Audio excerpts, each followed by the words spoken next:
January 1945. Germany. A cold wind mixed with sleet cut through the defensive line hidden among the trees. This was not something written about in textbooks on war. No one taught this. The reality in front of you was simple survival. There were Russians in our unit. Hiwis. Whether they came voluntarily or had no other choice, no one asked. When we split from them, the surroundings grew unnervingly quiet. That very silence was frightening. The commander ordered us to hold the defense here. In 5 hours we were to link up with the main company. By then they were supposed to have crossed the river. Everyone nodded. The order was accepted. No matter how hard the war was, the habit that a German soldier must look disciplined had not disappeared. This place was no theater. The woman soldier standing nearby clenched her teeth. She hated the arrogance of the Prussians. A simple village lad felt far closer to her. The Russian Hiwis Ivan stood silently. When asked what he had done before the war, he answered calmly. He had wanted to become Stalin's secretary. But that dream had not come true. For a moment, everyone fell silent. A faint sound came from the forest. A child's voice. Everyone understood that this was not a good sign. It meant he was waiting for the Russians. And that meant death for some, Siberia for others. Soon a woman ran out from the direction of the village. She said the Russians were close. They had only a short time before reaching the forest. Seconds began to pass. Suddenly, movement was noticed on the right. A shot rang out. One bullet went wide. Ammunition was scarce. Every movement could be the last. A soldier running across the snow stumbled and fell. He needed help. The firing stopped as abruptly as it had begun. The terrifying silence returned. After some time, the wounded soldier was found. He was covered in blood, barely breathing. He pointed to the pistol in his pocket. Without a word, everything was clear. He did not want to be taken prisoner. He did not want to reach the enemy alive in that condition. A hand trembled. A decision had to be made. At that moment, movement was felt in the forest. Snow crunched. Someone was approaching. Otto raised his head. Snow crunched, and the darkness shifted. This was not the wind. Silhouettes began to emerge from between the trees. The distance was closing. Otto glanced at the wounded soldier once more. His eyes said everything. No words were needed. The pistol in his hand felt heavier than before. Not like metal, but like responsibility. The first shadow stepped out from beneath a tree. Then a second. The third. They advanced without haste. Confident. As if the fate of this place had already been decided. Otto slowly rose to his feet. Staying beside the wounded soldier was one choice. Moving toward the forest was another. No one would say which was right. At that moment, more movement was noticed behind them. From a different direction. This did not look like a random approach. Ivan emerged from the darkness. He was not alone. 2 more Hiwis followed behind him. They were armed, but there was no certainty in their eyes. Only exhaustion. They looked at one another in silence.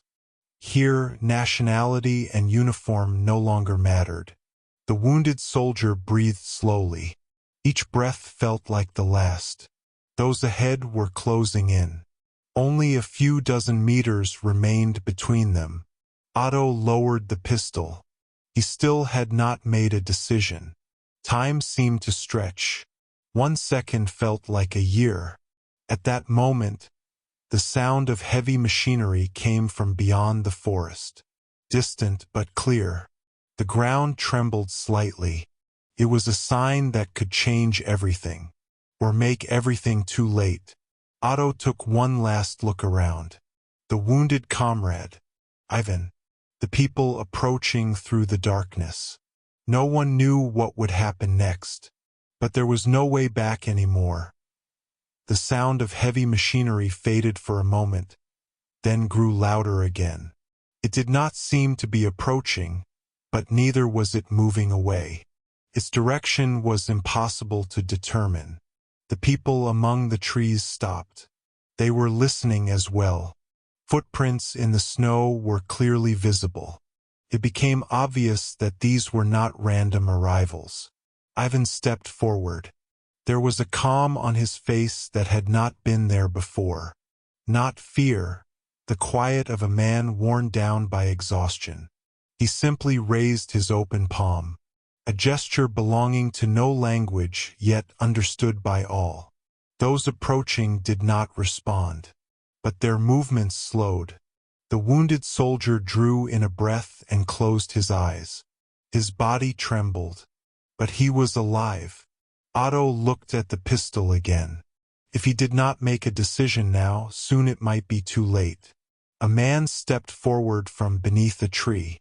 In the darkness it was hard to tell who he was, only that he held his weapon lowered. The others behind him did the same. It was a rare moment in this war. No one wanted to be the first to shoot. The silence in the forest grew heavier than before, as if even the birds had fallen silent. Ivan turned back and gave Otto a brief look.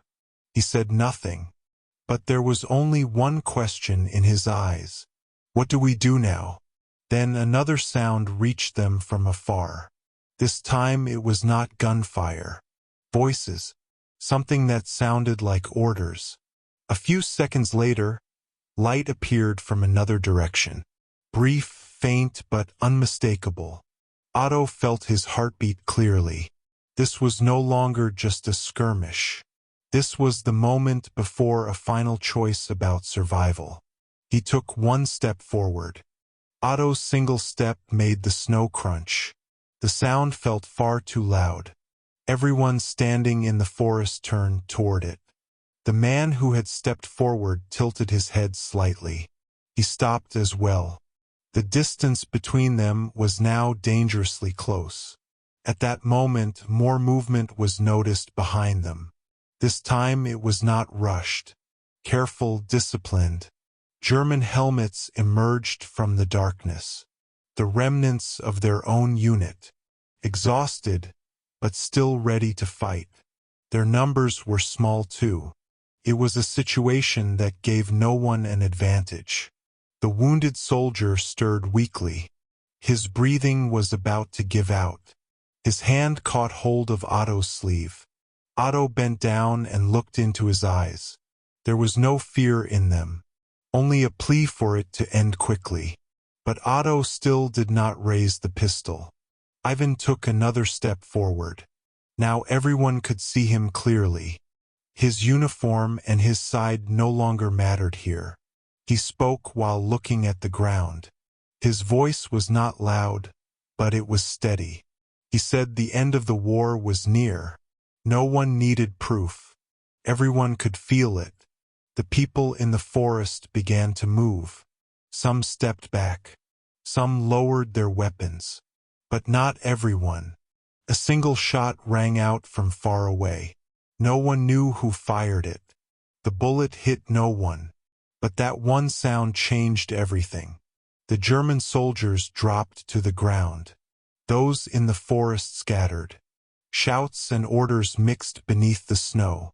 Otto shielded the wounded soldier with his body. Ivan ran past him. There was no time left to choose. Now there was only action. Otto rose to his feet. Footsteps running across the snow blended into one another. It was impossible to tell who was where. The night had made everyone equal. Otto crouched and dragged the wounded soldier forward. Every meter was heavy. Blood soaked into the snow, leaving a trail behind. Ivan moved ahead, not guiding the way so much as following a sense of direction. He seemed to know the forest better than the others. Another shot rang out. This one was closer. The echo of a bullet striking a tree trunk cut through the night. Otto dropped to the ground. The wounded soldier let out a heavy groan. It was impossible not to feel that his breathing was fading. Ivan turned back. In the darkness, only his eyes glinted. He looked at the wounded soldier and paused for a moment. This look was not a question. It was the look of a man who had already made a decision. German commands could be heard in the distance. The voice sounded familiar, but whether what was approaching meant rescue or another danger was unclear. The opposing side in the forest also seemed to be regrouping. Movement slowed. It was the silence before a storm. Otto slowly drew his pistol. This time he did not aim it at the wounded soldier but forward. Ivan nodded. They understood each other without words. Now every second could change everything. One step meant life. One mistake meant the end of it all. At that moment, a faint light flickered deep in the forest, as if someone had switched on a lamp. But only for an instant. Otto heard his own heartbeat in his ears. This was the most real moment of the war. No unnecessary words, no empty heroics. Only the unknown ahead. Otto drew in a breath and slowly rose to his feet. Otto slowly rose to his feet. Only now did he feel how frozen his body was from lying in the snow. But there was no time to care about that. The forest fell silent again. Gunfire and shouting had stopped. Only faint, distant sounds remained. The wounded soldier's breathing ceased. Otto understood it at once. He took his hand, it had already gone cold. He closed his eyes. He said no words. Words were unnecessary here. Ivan stood beside him in silence. He had seen everything, understood everything. Their eyes met for just a moment. People began to appear from beyond the forest. This time they did not hide. They walked with their weapons lowered. These were not enemies. They were also exhausted people who could feel defeat. Otto placed the pistol on the ground. Slowly, deliberately so it could be clearly seen.